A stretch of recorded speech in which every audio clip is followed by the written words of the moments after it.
syarri qad iqtarab. Celakalah bagi orang Arab kerana kejahatan itu semakin menghampiri. Kejahatan ni kata ulama mufassir dengan makna tanda-tanda kiamat dah hampir kepada orang Arab. Itu Rasulullah SAW cerita 1400 tahun yang lepas. Rasulullah beritahu apa? Futihal yawmi min radmi Ya'juj wa Ma'juj misla hadha. 1400 tahun lepas Rasulullah pernah menyatakan sebuah hadis. Dia kata celakalah orang Arab kerana kejahatan, iaitu tanda-tanda kiamat itu dah semakin menghampiri.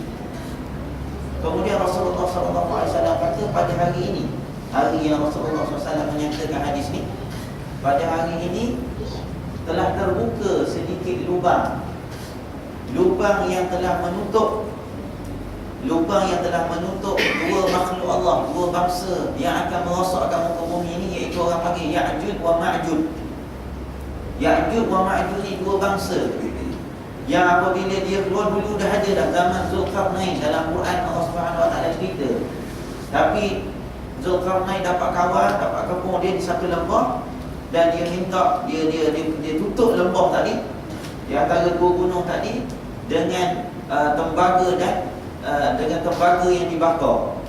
Ditutup besi tembaga dibakar, kemudian ditutup lubang-lubang daripada keluarnya Ya'juj wa Ma'juj. Dulu dua puak ni dah pernah ada di zaman Iskandar Zulkarnain, dan Iskandar Zulkarnain dah kawal dia, dah tutup dia sehingga dia tidak boleh keluar. Tapi pada satu hari zaman Nabi SAW, Rasulullah kata pada hari ini telah terbuka sedikit lubang untuk Ya'juj wa Ma'juj keluar.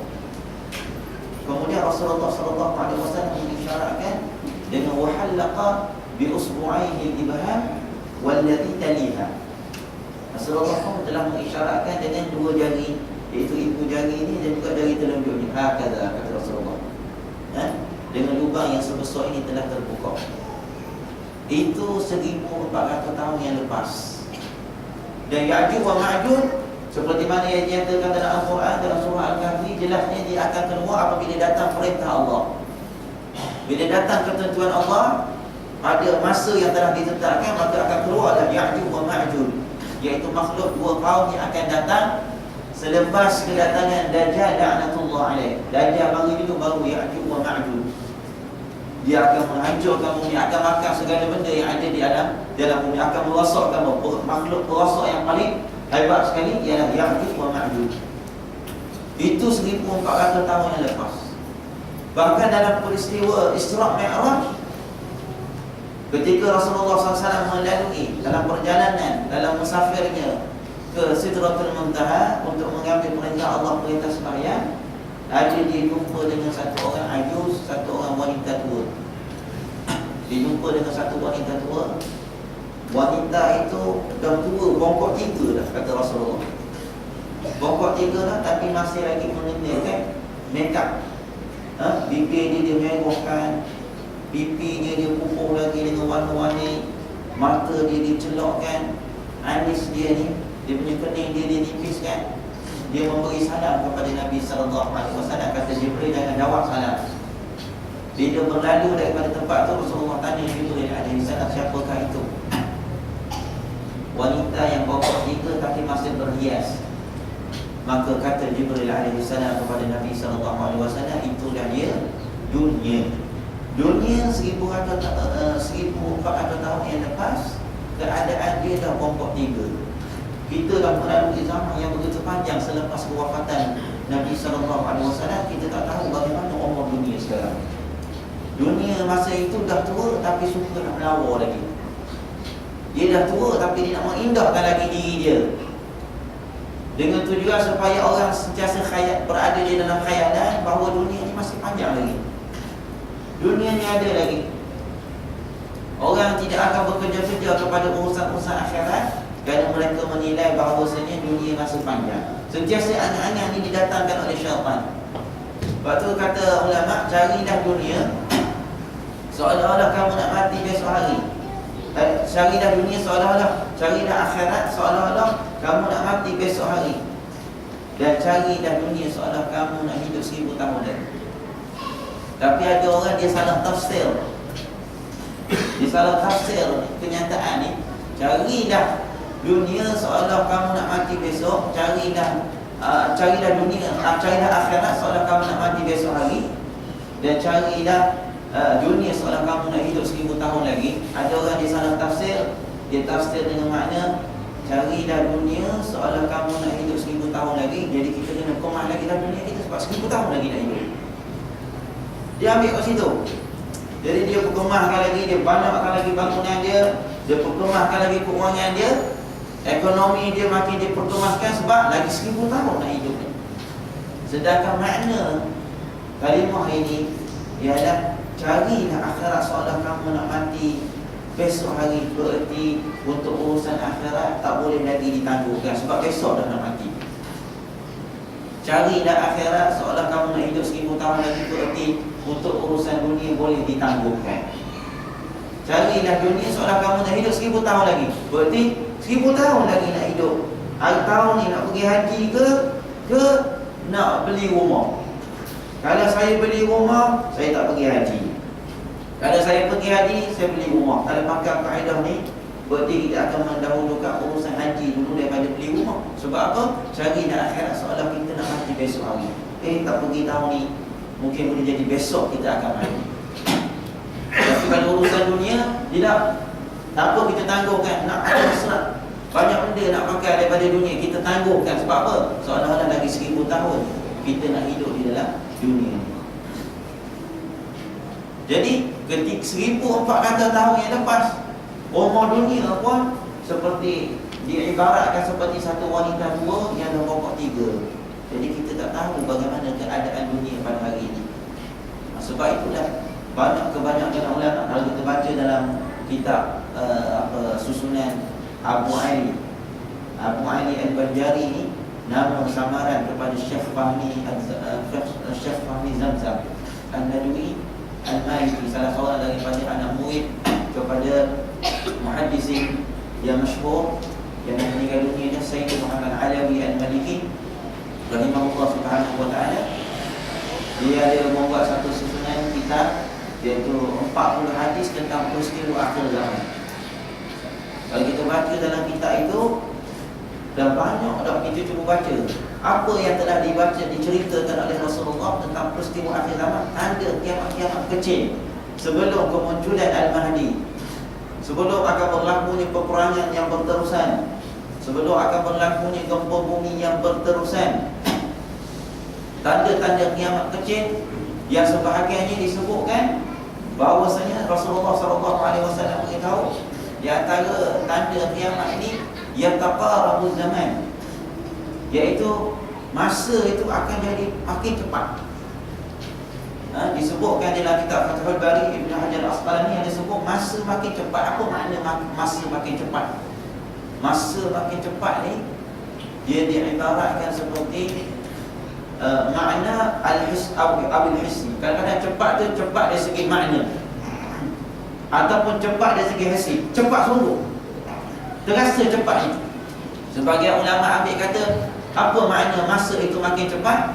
Ini sebagian ulama kata cepat sungguh, iaitu setahun rasa seperti sebulan. Ini peristiwa akhir zaman.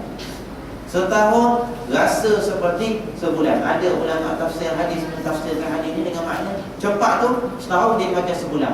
Yang ini adalah yang akan berlaku ketika kiamat itu dah terlalu hampir, iaitu ada peristiwa macam turunnya Dajjal. Setahun tak rasa, begitu cepat masa berlalu dengan begitu pantas. Ada sebahagian ulama membawa kepada makna masa cepat itu makna dia apa? Makna dari segi makna dia bahawa masa itu tidak ada keberkahan seperti zaman sekarang. Masa kurang berkatnya. Sebab itulah kalau kita tengok zaman dulu Imam Ahmad bin Hanbal dia boleh sembahyang dalam satu rakaat mengkhatamkan 30 juzuk Al-Quran. Imam Ahmad bin Hanbal, Imam Abu Hanifah radhiyallahu ta'ala anhu masyhur dengan seorang abid, seorang yang sangat kuat dalam ibadahnya. Dia boleh mengkhatamkan dalam bulan Ramadan setiap rakaat 30 juzuk. Kadang-kadang bila kita dengar cerita ni masyhur dalam kitab-kitab fiqh masyhur. Imam Abu Hanifah bukan sahabat. Bukan sahabat pun tabi'in. Zaman tu dalam setiap rakaat dia boleh khatamkan 30 juzuk Al-Quran dalam rakaat. Jadi kita kata macam mana nak bawa? Ana dulu pernah dah belajar hafiz Al-Quran di Kuantan ni, di Batu Hitam. Nak baca 30 juzuk Al-Quran, iaitu waktu kita berada di tahap yang terakhir. Orang panggil peringkat nak memperolehi syahadah Al-Quran 30 juzuk, kita kena baca depan kat guru kita 30 juzuk Al-Quran. Ada orang yang agak, kalau dia rasa dia tak berapa yakin, dia baca 10 juzuk satu hari. Kalau dia berasa yakin sikit, dia baca 15 juzuk satu hari. Kalau dia berasa lagi mantap, Toma dia boleh baca 30 juzuk satu hari. Jadi guru anak minta baca 30 juzuk satu hari. Kita bermula sebelum subuh, dalam pukul 5 pagi start baca juzuk 1, 5 pagi, berhenti sembahyang subuh. Lepas tu tengah hari tu ada setengah jam berhenti, dan setiap kali sembahyang berhenti. Begitu seterusnya. Waktu asar berhenti sekejap untuk sembahyang saja, maghrib berhenti untuk sembahyang, isyak berhenti untuk sembahyang, sampai lagi 5 minit 10:55 malam baru habis 30 juzuk. Itu zaman kita. Imam Abu Hanifah dia boleh baca Al-Quran dalam satu rakaat 30 juzuk. Bayangkan Imam Ahmad bin Hanbal, dia boleh mengkhatamkan Al-Quran. Dia tu kalau sembahyang tidak kurang setiap malam 300 rakaat. Kita baca pun di manaqib Imam Ahmad bin Hanbal, kita baca manaqib Imam Abu Hanifah, Imam A'immatul Arba'ah ni, imam mazhab yang empat ni. Kehebatan dia, status mereka sehingga digelar sebagai A'immatul Arba'ah. Bukan senang orang nak nanti jadi imam mazhab yang empat. Imam Asy-Syafi'i pun tak kurang hebatnya. Dia hafaz Quran ketika umur dia 7 tahun, dah hafaz Quran 30 juzuk. Kemudian dia hafal kitab Muwatta Imam Malik, umur dia 10 tahun. Dia salah seorang daripada guru dia, Imam Malik bin Anas. Dia mengaji dengan Imam Malik. Dia kata dia minta dengan Imam Malik supaya nak balik kitab tu, nak dihafal. Imam Malik kata tak boleh, mau baca kat situ. Dia baca kat situ, kitab Muwatta tu semacam scan dia. Setiap lembaran yang dia buka tu masuk dalam kepala dia.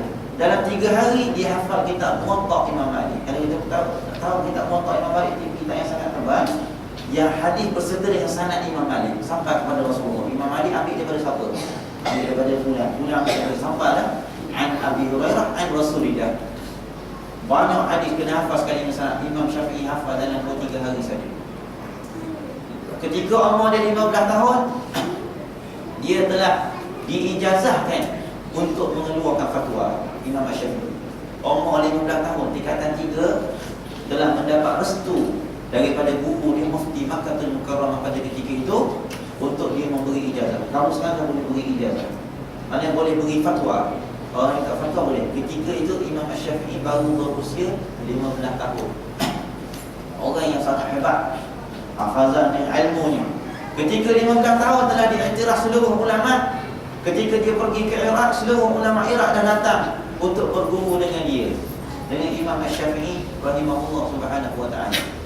Orang yang hafal macam ni pun dikatakan apabila terlihat satu maksiat, hilang sebahagian daripada hafalan. Kata Imam Asy-Syafi'i, nak kuatkan hafalan ialah menghindari maksiat, nasihat daripada guru dia. Dia mengadu kepada guru dia tentang lemahnya hafalan. Dia hafal Muwatta tadi, hafiz Quran umur 7 tahun, hafal Muwatta umur 10 tahun, boleh jadi mufti umur 15 tahun. Dia kata hafalan dia buruk lagi. Kita ni tak tahu macam mana buruk dengan kita lah. Imam Syafi'i kata buruk hafalan. Dia minta nasihat dengan guru dia. Guru dia kata suruh dia meninggalkan maksiat. Jadi dia seperti Imam Syafi'i dikatakan, tak boleh tengok sikit, ternampak betih wanita sikit pun hilang sebahagian hafalan dia. Tapi ada pula orang kita kata, saya tengok maksiat tak hilang hafalan saya. Imam Syafi'i komen Imam Syafi'i tengok maksiat sikit dah hilang, saya tengok tak hilang pun. Sebab apa kita tak hilang? Sebab apa kita punya hafalan kita, kalau tengok maksiat tak hilang? Imam Syafi'i tengok maksiat boleh hilang. Macam lemah sangat Imam Syafi'i ni.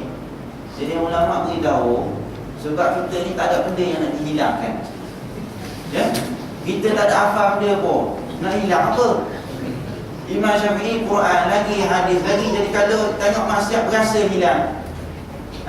Kita tengok maksiat tak berasa bahawa hilang ni, sebab yang hilang tu terlalu sedikit. Disebab kita orang yang lemah ini. Jadi muslimin muslimat yang dirahmati Allah, jadi itu dikata di antara tanda akhir zaman juga ialah apabila masa tu jadi makin cepat. Maknanya keberkahan masa kita di antara maghrib dan isyak begitu cepat. Maghrib dan isyak tengok kita baru cakap sikit lebih kurang, baru cakap mukadimah sikit, cerita-cerita. Hadis sampai hadis pun tak habis lagi. Dah nak dekat isyak dah, nak masuk waktu isyak. Zaman dulu orang boleh beribadah sampai 300 rakaat. Imam sembahyang Ahmad bin Hanbal Hafiz rahimahullah subhanahu wa ta'ala. Kemudian kata Rasulullah sallallahu alaihi wasallam, wa yanqusul amal, sedikitnya amalan dah jadi sikit. Orang yang nak pergi ke arah agama tu terlalu sedikit berbanding dengan orang yang nak pergi ke arah dunia, ke arah maksiat. Ini tanda-tanda yang sangat besar. Sehingga Rasulullah SAW ditanya oleh isteri dia, Zainab bin Hafaz, ketika mana Rasulullah cerita hadis yang anda beritahu tadi, bahawa Ya'juj wa Ma'juj tu lubang dia dah terbuka besar ni. Maka Zainab isteri Nabi SAW dia tanya kepada Rasulullah, Ya'juj wa Ma'juj ni dia akan membinasakan kita dia? Kata Rasulullah, Ya'juj wa Ma'juj kalau dia keluar, dia akan membinasakan seluruh dunia. Kata Zainab bertanya, Anahlak, adakah kita ni akan dibinasakan oleh Allah? Wa fina salihun, sedangkan di kalangan kita ni ada orang-orang alim. Kita ni ada orang alim ni. Kalau kita ada orang alim, orang salih bersama-sama dengan kita kena musibah ke tak? Kalau Allah Ta'ala nak turun tsunami, kena tak ke kita? Kalau Allah Ta'ala nak turunkan bala, kena tak kepada kita kalau kita ada orang alim? Kata Rasulullah, na'am, ya, ke atas kamu pun akan kena musibah juga. Idza kasura al-khabas, kata Rasulullah, apabila maksiat itu telah bermaharaja. Maksiat dan amal tak beda. Maksiat lagi tinggi daripada amal. Dalam amal kita, kadar maksiat lagi tinggi daripada kadar amal, kadar taat. Maka pada ketika ini, saat Allah Ta'ala nak umumkan bala, Allah Ta'ala akan umumkan bala, walaupun di kalangan kita ada orang-orang salih, kata Nabi SAW. Sebab itu kalau kita tengok peristiwa tsunami di Aceh, peristiwa yang telah berlaku, yang telah mengorbankan ribuan nyawa umat Islam, kita tengok di dalamnya bukannya semua orang-orang ahli maksiat, tetapi di dalamnya terdapat pondok-pondok pesantren, pondok-pondok yang pelajar di sana bukan macam pelajar-pelajar kita. Pelajar-pelajar di Aceh, kalau setiap pesantren pelajar-pelajar dia sampai kepada ribuan pelajar di atas satu-satu institusi pengajian di sana. Pondok-pondok dia mesti tak guru, ada anak murid ribuan.